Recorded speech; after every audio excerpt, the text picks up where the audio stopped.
What's good, everyone, and welcome to Playconomics. And today we are deep diving into the economics of video game consoles and software pricing. After extensive analysis spanning 5 decades, I'm prepared to show you and Bobby that not only have video game prices remained relatively stable over the last 50 years, but I would argue that they are cheaper than ever on your return on investment. So let's get absolutely right into it.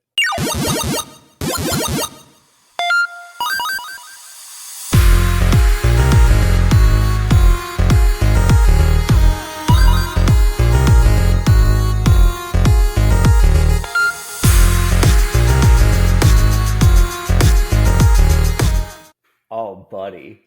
First of all, this is gonna be an easy yes for me.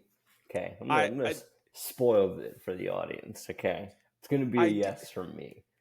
Listen, I know, but you better change your address because when we pick these episodes, I know they're supposed to be like, oh, what is Bobby gonna disagree with that I'm gonna get him? Like, what was the first episode we did? Oh, that revenue didn't matter for video game success. And I got you with it. But what we're talking about today, and link to that episode below, just in case you're interested. Is revenue important to the success of a video game? Maybe. I don't think so. What we're getting into today is the pricing structure of video games, hardware and software over the last 50 years, and whether or not those prices have gone up, down, all around, and if the product you are getting is worth the money you are paying these days. So for some background knowledge, and Bobby doesn't want to look at graphs anymore after the first episode. I was like, graph, data, bop. Graphs are the work of the devil. Listen, they are included for the audience. They'll be in the edit. 100% got the graphs in the edit. Bobby just will ignore them. So I'll be calling out graphs, but Bobby doesn't care about them. I do all this work, and Bobby's like, I don't care. Graphs, lines, data, who cares? But between what would impress me if you came up with I convinced you revenue didn't matter. What is a graph I convinced you that revenue that we didn't haven't matter. seen before? Give me a line graph with 3 variables. This is 4 variables. How? You've only got up and down. It's multiple lines. You're talking about axes, and you're just incorrect. But give me the z-axis graph. Do something novel. Beginning in 1977 with the Atari 2600, and we're going all the way to 2020. You're the only person on the planet who has ever said 2600 instead of 2600. Yeah, whatever. And we're going all the way up till 2020 with the release of the Xbox Series X and the PS5. Software prices when accounting and hardware prices when accounting for, hold on, let me get this right because I have a respectively in here.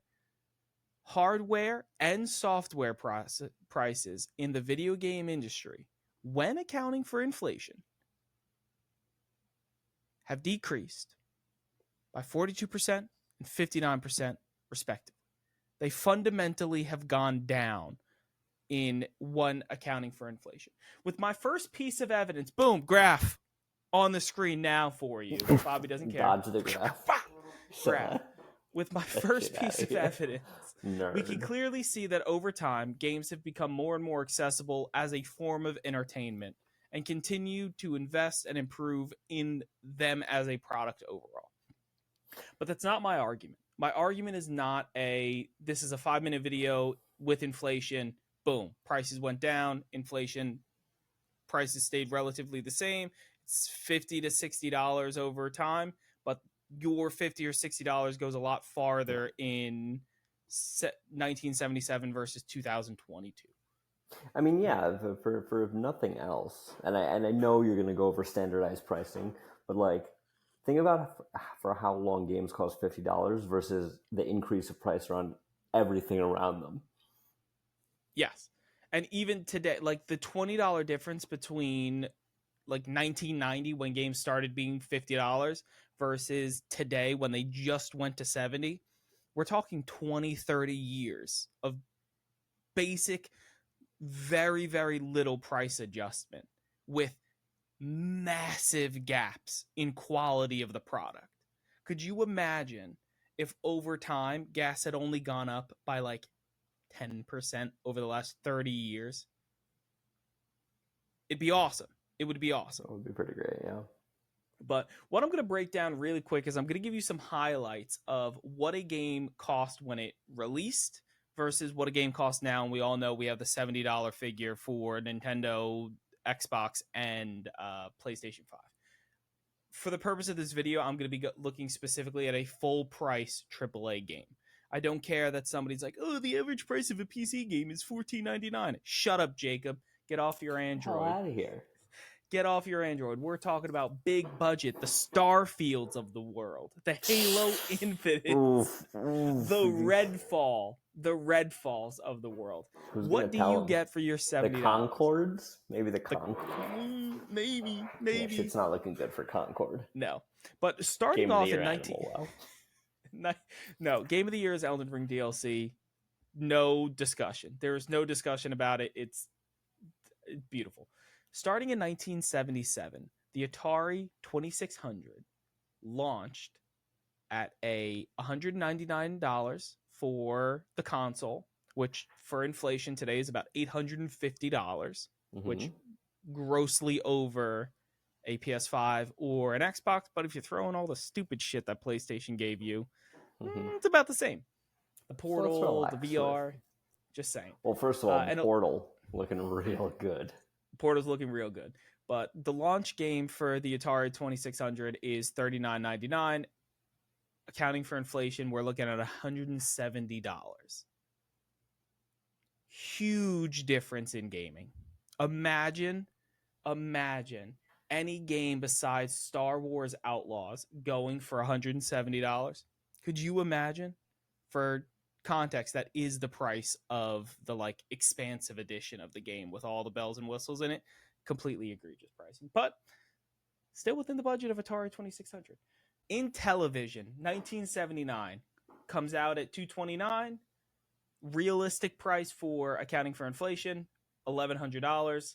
Game $39.99, $142. Huge margins. But I want you to think of the games that you're getting. I don't want to go through, and I'll throw up an infograph. I have literally every console that's came out since 1977 to the Xbox Series X in 2020. And clearly, the prices have gone down, and when you account for inflation, games are much cheaper than ever. What I wanted to call out specifically is not the Atari 2600s, the Intellivision, the NESs. I want to call the games that we remember. Our first video game console, our first video game purchase that we saved up our allowance for. How much are those in comparison? So we get the Sony PlayStation, comes out in 1995, sells for $299 when it drops. Boom, right on the money. Okay. Adjusted for inflation, $500. $49.99 for the base game. You got a $50 game in 1995. Today, accounting for inflation, you're looking at about $84. Similar with the N64, but instead of $299, it's $199, and it's around the price of a Switch. Switch dropped to $299. N64, adjusted for inflation, $329. PlayStation 2, we see something similar. This is the generation, the PS2, the GameCube, and the Xbox, where we see the only significant price difference in hardware. PS2, $299 to drop it, roughly $450 here. GameCube, $199 to drop it, $300 with inflation, relatively the same. Xbox, $299, $438 compared to $500, $70 cheaper. Similar thing happens to the Xbox 360 and the Nintendo Wii. Nintendo or PlayStation 3, however, drops at $449, very expensive system. $640 as a base price. Very, very heavy price. And based on the information that I'm getting, potentially one of the reasons why the Xbox 360 was so successful in that generation was because of how much more expensive the Xbox 360 or the PlayStation 3 was for that time period. Coming out a year later and being $200 more in price, absolutely wild.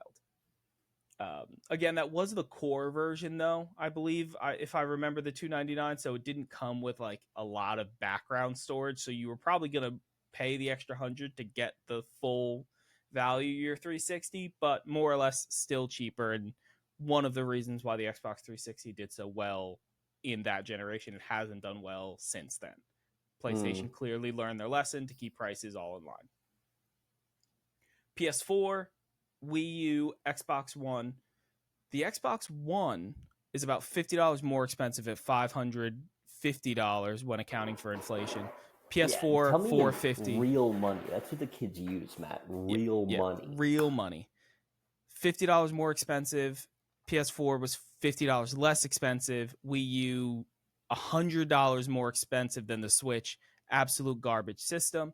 What we do see is basically since the PS5 or the PlayStation 1, the Nintendo 64, the Xbox, prices were basically the same. The video game prices, when accounting for inflation, sit somewhere between $70 and $80, which is just what prices are, and that's why we saw the price hike this year. They're all steady. What I want to make the argument for you now, and I'll quickly go over the percentage changes. The Xbox compared to the Series X, the Xbox itself was 4% more expensive. The 360 was 12% more expensive. The Xbox One was 5% less expensive or 5% more expensive. And similar trends where you have about a 5 to 10% range of is it more or less expensive, basically calling it all a wash for every system. And I'll throw those graphs up there for the viewers to see. What I want to call out is that we are getting significantly better product and significantly worse timelines. So it's taking them longer to put out I'm going to put out comparisons of what they were able to drop in 6 years for the N64 and the GameCube versus what they put out in 6 years for the Switch or the Xbox Series X or the PlayStation 5. So we'll get there in a second. It's staggeringly different. The games are significantly better quality-wise. I don't think anyone arguing that pound for pound, Super Mario Bros. Is a spectacularly more impressive game than Super Mario Odyssey. It's incorrect. It cost way more resources, time, and energy to make Odyssey than it did Super Mario Bros.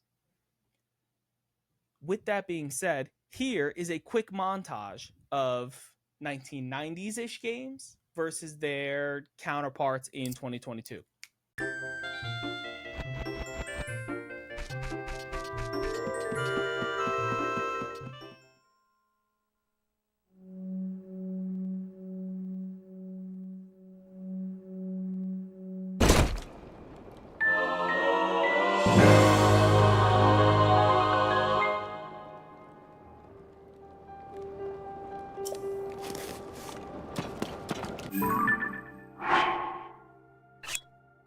If I jump forward and then swing, I bet I can reach it.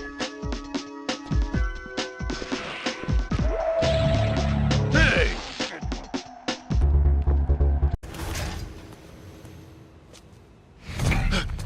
Hey, kid. So what you saw was the stark difference of product with relatively zero change in price. You saw Zelda, you saw Spider-Man, maybe you saw Pokemon, where there's maybe not too much of a difference in what they're offering. Significant differences in the product that's coming out. And now we're going to talk about the time it takes. Bobby, do you have any thoughts on my comparison of games that came out in the 80s and 90s are significantly easier to make and less impressive than a game in the 2020s?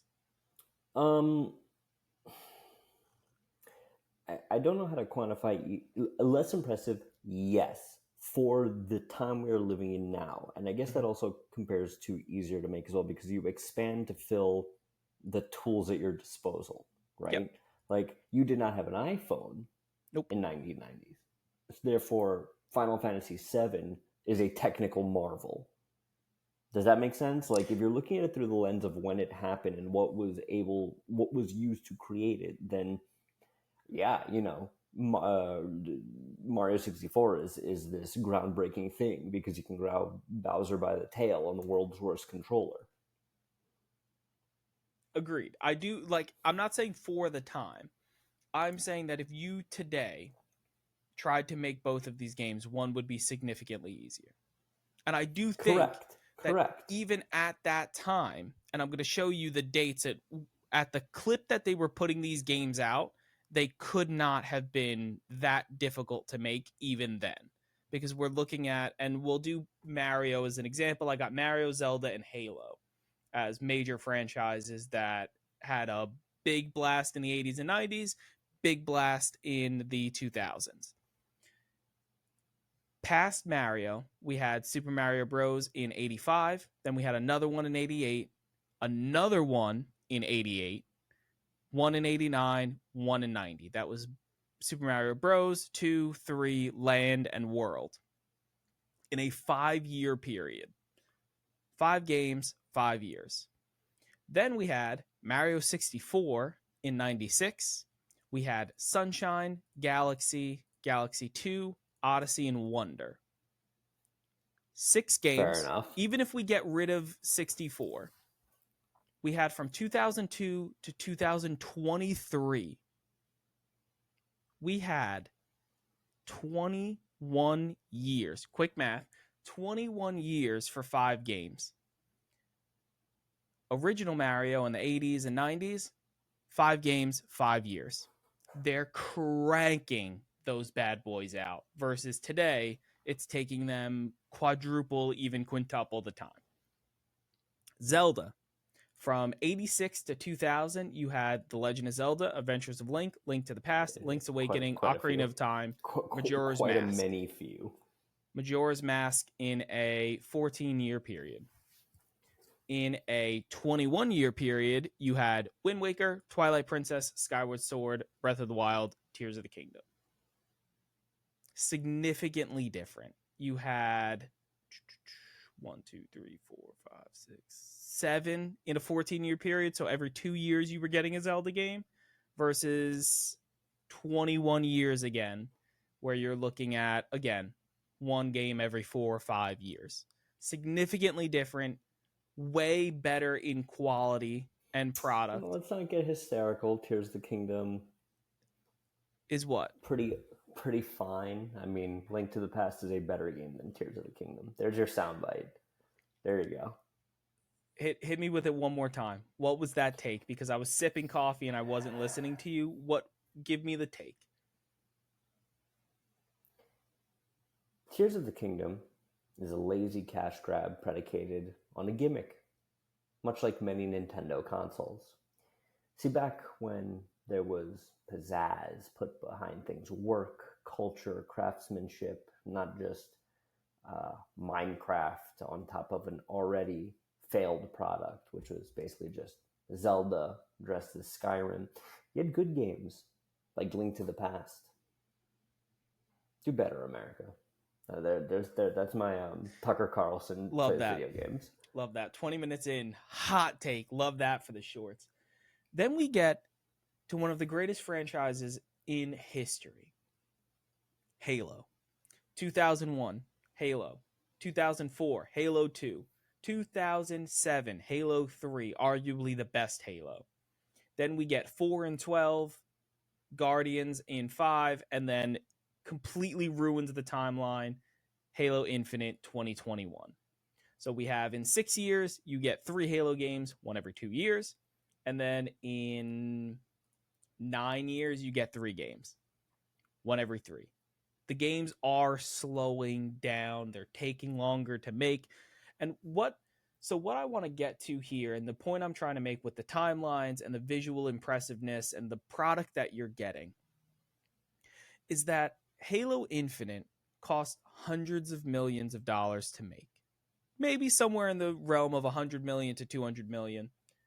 Do you think Halo 1 cost that much to make?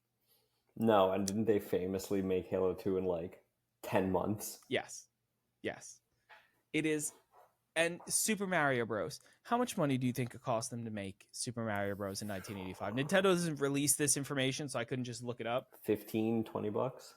That's what I'm saying. Like, it wasn't difficult to put the resources in. And you have to imagine these teams were much smaller. Mario have a team of 10 people versus now it's a team of 100 that are putting out these games. The time and effort that a studio is putting into making you basically the same price game. You have video editors, you have all of these new programs that they had to master, use, pay for, all of these products that they had to clump together to give you a game for $70 versus Pong also being relatively the same cost. Well, fair enough. I'm just saying, like, I'm not saying that one is less valuable to video game as a whole. I'm just saying that as a medium of entertainment, video games have gotten significantly better. They've gotten significantly cheaper over the total. How much is coming out of your wallet and how much can you not spend on other things by having this be your hobby? Significantly cheaper. And I mean, I've been saying this for I don't know, my entire life, that it's like wild that we got 3 Uncharted and The Last of Us on PS3 and only one, well, 2 technically Naughty Dog games on PS4. Half. So let me ask, are you okay with that? Like, are you okay with the change that, like, obviously there is no answer to speed up games. It takes them however long it takes them to make the game. I'd rather it take 10 years to make a good game than 2 years to give me a cash grab. Are you okay with them being one release per system? No. You think so? Do you think they Not that I'm okay with it, but how can you justify headcount? How can you justify dev times? The only way you would be able to do that is the non-equal pricing that I always say. Like, am I okay with not having a native Grand Theft Auto game on console since, PS3 was GTA 5. Mm-hmm. PS4 was Red Dead 2, mm-hmm. of equal and larger scale. Yep. PS5 is going to be GTA 6. I'm fine with that. It's only in our benefit that all of those games cost the standardized pricing at the time that they were released. Mm-hmm. I say this all the time. Red Dead 2 is worth so much more than $60. Yes. It's astounding, right? So do you think that we should do you think the answer is to increase the price of video games? But increasing the price, here's where I take issue with that point, is do you think increasing the price of video games, let's say Red Dead 2 was $120, double the price. Do you think they crank out GTA 6 faster because it was double the price? I think there is a sheer amount of, you get to the point where you can't just increase headcount because there is a certain level of talent that you want to retain. You want this team doing this thing, and you don't want 6 other people on that team potentially dragging the product down. So you don't want to just arbitrarily increase headcount to increase speed. My question is, should they be investing in either, like, in the hardware space to make the hardware better so that it lasts longer? No. Actually, here's my second hot take of the episode. Mm-hmm. Elden Ring doesn't have the same animation per frame or visual fidelity as The Last of Us Part 2. You're just wrong.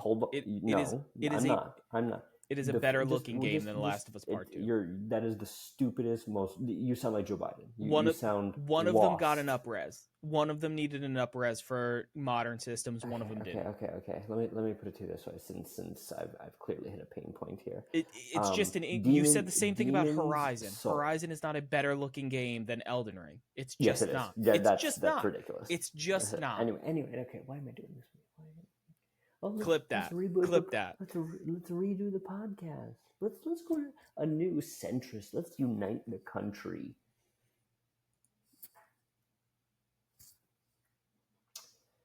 Point I'm trying to make, Matt, is I had just as much enjoyment over a game that was longer and in some ways lower visual fidelity than I did with the game that was shorter and had more production per square inch.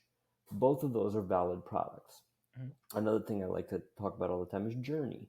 Journey, a 2-hour game, pound for pound, is up there with some of the all-time greats. It's like a 3-hour game, right?